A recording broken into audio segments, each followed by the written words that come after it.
it's pizza time. Hi, we're living under 20 today and we are going to be making a wonderful combination pizza. I'm going to start with 2 cups of almond flour, and in this I've already put in 2 tablespoons of this granulated garlic. So we're going to get that out of the way, and like I always use my little handy dandy whisk, we're going to just make sure it's mixed in thoroughly. If you don't like that much garlic, don't do it, but I like a lot of garlic, so that's why it probably looks a little more yellow than yours probably did to start with. All right, so now from there, I went ahead and, if I can get this open, I went ahead and put this rosemary in my little food processor. It's kind of like a little spice grinder, and I ground it down. So now I have ground rosemary because I like the flavor, but I don't like the little sticks in my food. And now I'm gonna put a teaspoon of that in here. And I know most places don't flavor up the crust a lot, but I like it, so I'm going to. I think you'll like it, so maybe you should. All right, I'm also putting 1 teaspoon of this ground oregano. It's gonna go in here, and I don't know why I'm doing such a big sprinkle, John, because I am going to take my handy dandy whisk and I'm going to whisk it and just make sure that everything is all mixed in together. Give you a little peeky-poo. Now instead of looking as yellow as it did with the garlic, it's kind of a green.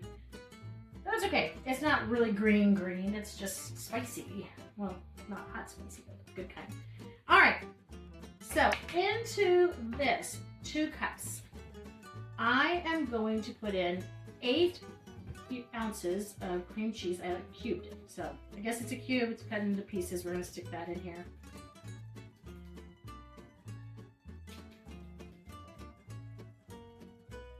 Good enough. And from there, we are going to put in 6 cups of mozzarella cheese. So I grated this myself, so you'll see it's a little stickier than what you would get in a bag from the grocery store. So we're going to count that as 1.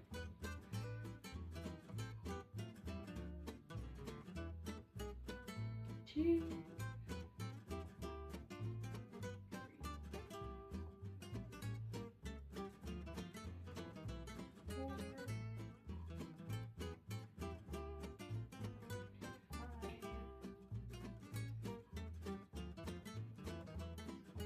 Now, when I did a whole block of this mozzarella cheese. I put it in my little cheese grinder and I did it all up. I do more than just the 6 cups that I need, because besides the crust, you're gonna need that on top of the pizza too. So from here, I'm gonna get a spatula and I'm just gonna mix it up a little bit so that everything's kind of mixed together. And then we're gonna pop this in the microwave for 30 seconds. And then give it another little stir. I will show you in between the steps what it looks like, and we'll just keep stirring. So let me get a spoon and let's give this a stir. So this is what it will look like. You've just kind of given a little stir just to get everything kind of mixed together. So you can smell the spices, you should see the spices, you can see chunks of the cream cheese in there as well as your mozzarella, and pretty much the almond flour has disappeared into the whole mix because you've mixed it up thoroughly. All right, we're gonna throw this in the microwave for about 60 seconds or 1 minute, and we're gonna take it out and give it another little stir. Okay, so this is after the first 1 minute heating. So we're gonna give it a little stir, and it's not gonna look much different than it did. It's gonna be stickier. So as you can see, it's kind of sticky. The cream cheese is kind of starting to spread a little bit, but we're not done yet. So we're gonna stick it back in after we give it a few more little tosses and twists here, and we'll pop it back in there for about another minute, and let's see what's gonna happen. Just did our second heat, and now I'm gonna start forming a ball. It's really gonna come together. After the second heat, you will see a huge difference. So you're just gonna take your spoon, you're gonna roll it and push, kind of like kneading, but with a spoon. Our hands are gonna get in it in just a minute. It's gonna get down and dirty, but just not quite yet. By now you should really be smelling those Italian herbs, and it just smells amazing. So I'm gonna flatten this out in the bottom of the bowl, and we're gonna put it in for about another 30 seconds, and then I'm gonna get my board ready, and we should be ready to take it out and start kneading ourselves a ball of dough to put on a pan. All right, that was our third heat. Now, at this point, you can see it is literally forming into a ball perfectly. I've taken out my board. I have put a little bit of almond flour on it. This almond flour has the garlic powder in it, so it's ready to go. We'll be adding more flavor instead of diluting the flavor with just regular flour. Okay, it will feel very warm. This is a good thing, and you can work with it really easily while it's warm. If you let it cool down, it gets really hard, kind of like dried out Play-Doh. That's probably a bad way to explain it, but it's the truth. You can just stick it back in the microwave, heat it up again, and it will be good to go. So now I'm only doing this because you want to just make sure you have everything mixed really, really well. And as you can see, it is soft, it is stretchy, it is a beautiful dough. And I'm just making sure all of my wonderful spices are thoroughly mixed in. All of my cheese and my cream cheese and my almond flour is all mixed together. I don't have any pockets of anything that isn't mixed in. It should be perfect. So we're gonna make a ball. I don't know why we're making a ball. Everybody makes a ball, so we're gonna make a ball. Okay, so it's good enough. We are going to get our pizza pan over here. We're gonna lay this out, spread it out, and then probably one of the biggest things that I've learned in making pizza is put holes in it. If you don't put the holes in it, it's gonna make a big bubble and it's gonna turn brown. It's gonna be ugly and you gotta peel that off, throw it away, and then it looks like you have a doughy part that doesn't look pretty. So we're going to take this, we're gonna roll it out on our pan, we're gonna puncture it with some forks here and there and everywhere, and then we'll be ready to top it. Ready? Here we go! The dough is on the board. So we're going to start flattening it out. If you don't like the way that looks, you flip it over and you keep rubbing it out. And I just take my hands and I just spread it. And I continue to spread it until I get it as big as I want it.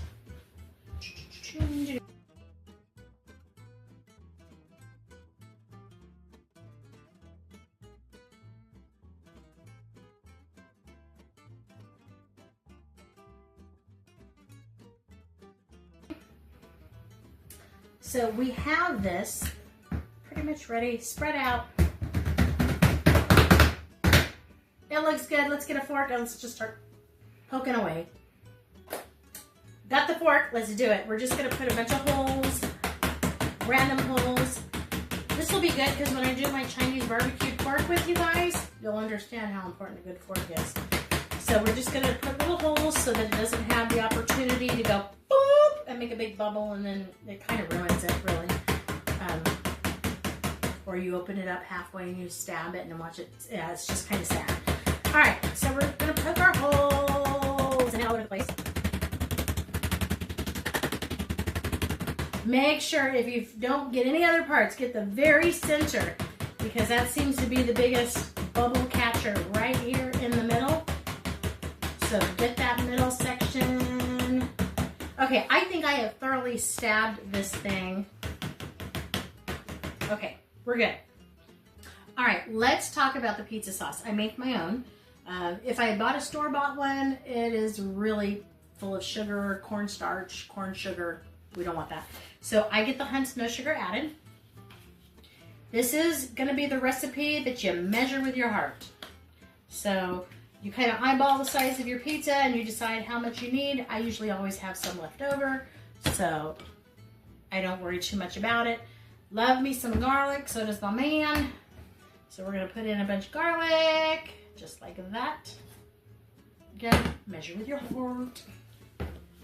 Okay, again in my grinder, I took the basil leaves that I had bought down at the store and I put those through the grinder, and I'm just gonna put a few of those in here. It's already smelling really amazing. The ground oregano.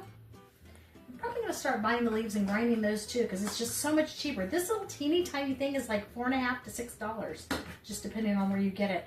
Or I can get a big thing for like $2 or $3 and then just grind it for 5 minutes of my time. It's pretty awesome. Same thing with the rosemary. Just pour in what you think. That's what it looks like. So now I'm gonna get my little handy dandy whisk that I use for everything in the world, and we're gonna stir it all up and make a nice little sauce.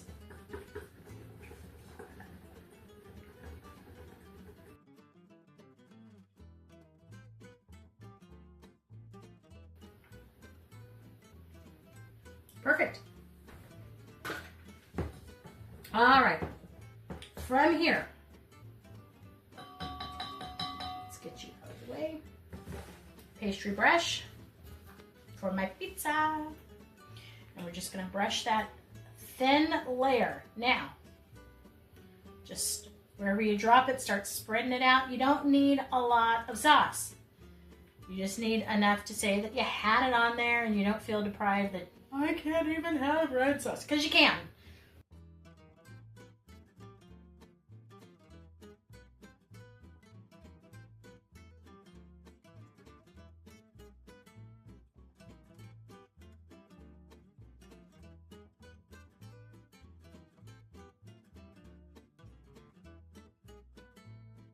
So, that's what we have. We're ready to start topping. I like to start, after I put the sauce on, I like to start with a layer of cheese. So let's do the cheese first.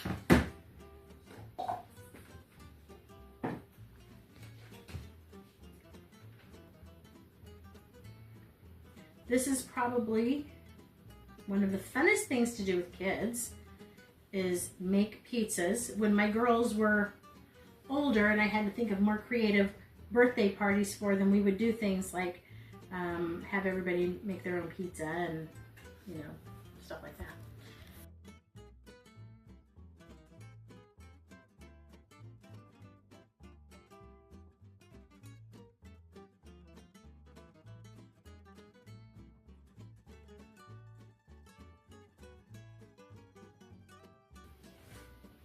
Okay, we have our cheese.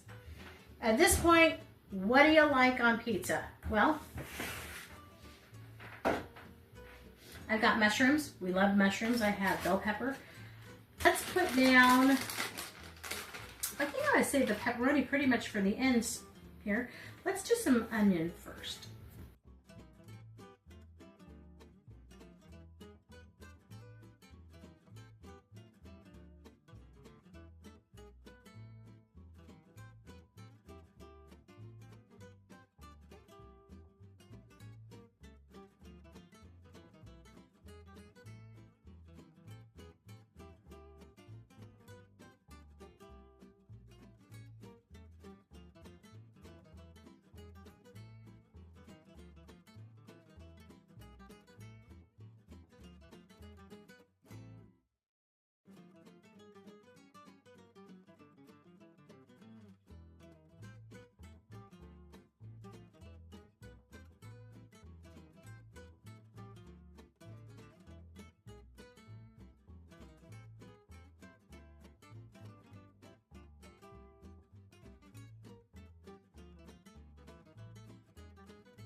How does that look? Pretty good? I think so too. All right, I have to tell you, for those of you who like ham and pineapple, you can't have the pineapple on keto. So, you can do ham, you can't do the pineapple, and I'm sorry, you'll just have to do ham and onions. So, you can make it work with something else besides fruit. But at this time, especially early in your keto journey, no fruit.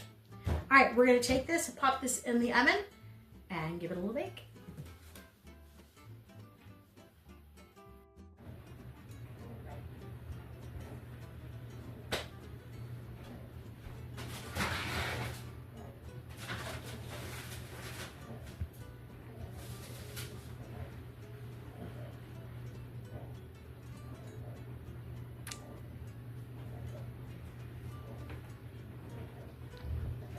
All right, we are out of the oven. It is hot, it is steamy, it looks really yummy.